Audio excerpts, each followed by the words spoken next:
I'm concerned. I mean, I'm very concerned. They're a game and a half now ahead of the Knicks for the 5. And the way things are trending, the Knicks have won 7 or 8 in a row. I'm fearful that the Knicks catch them. And if they do, and the Cavs have to go through New York, I think they're one and done. They're not going to win a road series. And look at the I mean, am I crazy that the Cavs have way more talent than the Knicks? I know Jalen Brunson has really exploded and become a star this year. No, they do. The Cavs should be better. You know what the difference is? Coach. Thibodeau. Tibbs is getting every last ounce of what he has in New York. Last in the playoffs. But he also burns quickly.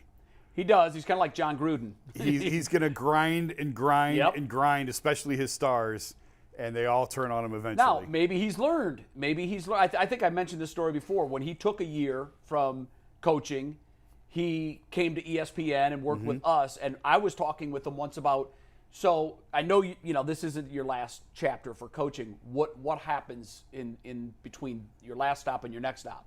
And he said something really smart. I think I told this story on the air once, but he said, I'm currently going through a tour of NBA teams. I've got a lot of contacts. I know he went to San Antonio and spent some time with Pop there. But he said, I'm opening up my notebook and figuring out what I've done right and what I've done wrong. And who's telling me this are the programs that I'm visiting that are successful.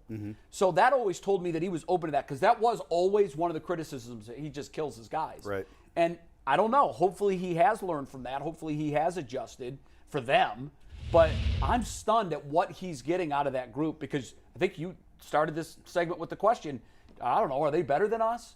No. If you just look at the rosters, they are, so it's pretty disappointing. No, there's more talent right here. now there's a game and a half difference in the standings. Right. And the way things are trending, are going to catch them. they're going to catch them. And if that's the case, it's going to be bad for Bickerstaff, because I don't see this team winning a road series no matter who they play on the road. The only thing I would say is it's 82 games and there's ebbs and flows, and it always feels that way. The concerning part is they got absolutely railed against Philadelphia on the road. They got railed last night at Boston on the road. And those are the top-tier teams. The top-tier teams. Jason, I was talking yesterday about how when you look at this team now, we got so enamored by their top 4 guys, which is usually, right, that's what it's all about.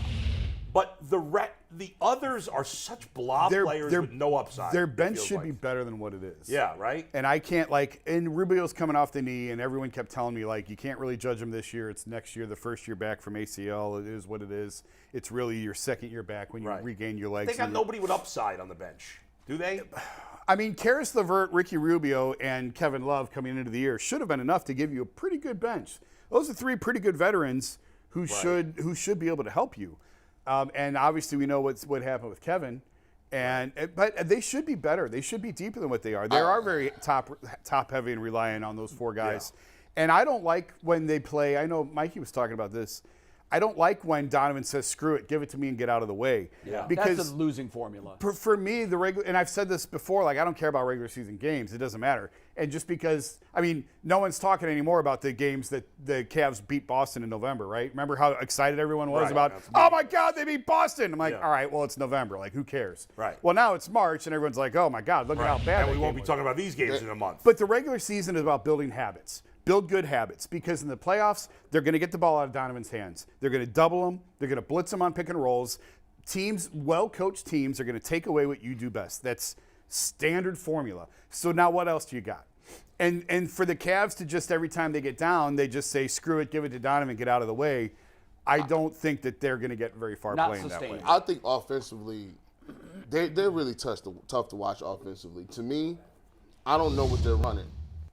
They don't even run an offense. I watch these other teams, there's no pin downs, there's no baseline action, there's nobody running off screens, there's no picking away, there's no weak side action. All it is 2 guards asking for pick and rolls at the top of the key every play. Gee, that's a good point. And I actually mentioned that on the text thing when I was texting with our subscribers, which I will do again Monday night. So against the Celtics. Yeah, so if you're a subscriber, right? Is that what it is? Mikey? I don't even know who I'm texting. Subscriber, yeah, we might as well do memberships real quick. Sorry to cut you off, Jason. But for $1.99 a month, you are a starters tier member. That is awesome. We love our starters tier members. But unfortunately, You don't get to text with Jason if you're just a starter receiver. That is for coaches tier members only for $4.99 a month. You get those overtime videos, member shout-outs, discount codes for merch, plus the ability to text with Jason during select Cavs games, and sometimes it'll be some other UCSS hosts, and it's awesome. Jason's very smart.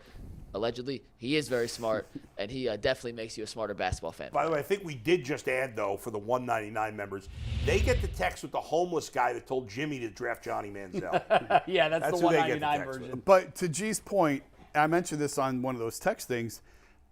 Listen, I don't study it every single time, but I don't see them calling a ton of plays.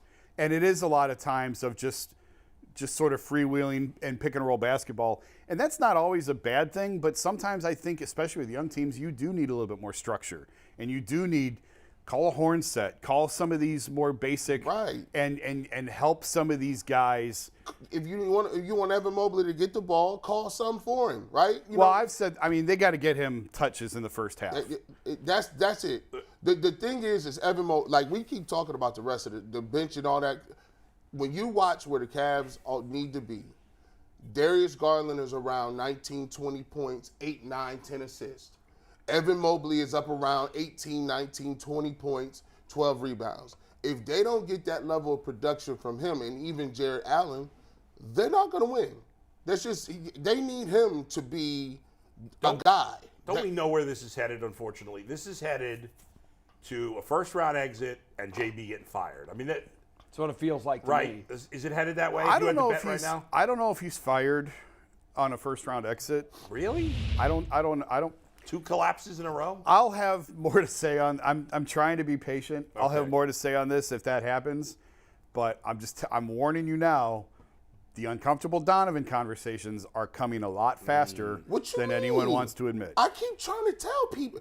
If you ask, I'm going to always be truthful with it. Listen, collateral damage. If I got a prime-time player, I say this about any coach.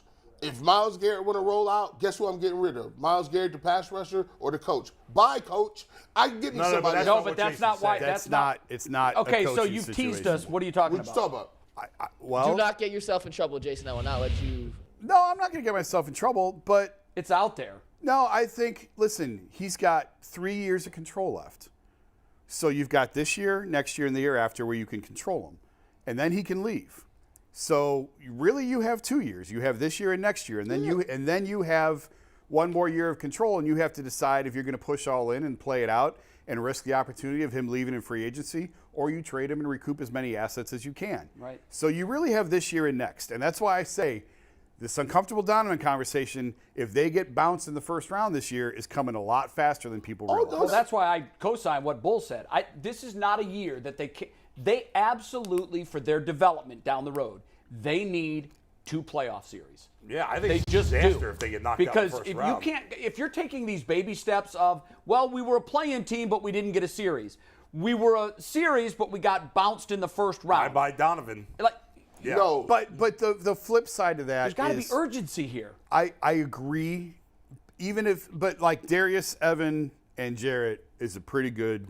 That's pretty good. They ain't enough. But you pushed all in for Donovan, so now it's So time to that's- go. that's- That see, sped up the clock. That's Yes. why you misconstrued what I was saying. What I was saying is exactly what you were saying. He ain't here forever. Right, He yeah. here a couple years.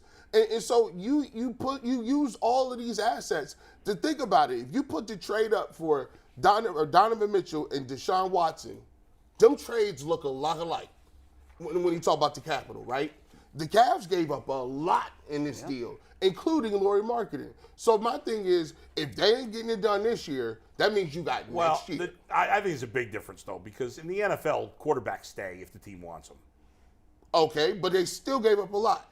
Yes, agreed. But in Donovan Mitchell's case, we know he ain't playing the rest of his career here.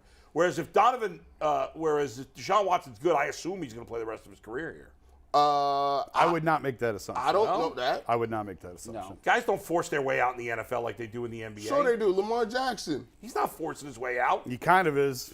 He's He forcing their kind hand. of is. He is. I mean, Watson forcing forced his his way hand. out of Houston. Hey, look, man. He did. I need to tell everybody, listen. I'll be stunned if he's not their quarterback. Let me tell you about this. These young, predominantly African-American players is not Joe Thomas. They don't care about that loyalty badge. We just gave you a la carte list of what people care about. I'm here to tell you, they don't care nothing about that. They're here to get that bag. I hear you. I'm just saying, in the NFL, we don't see that kind of movement like we do in the NBA. I'm telling you, you're about to start seeing that type of movement.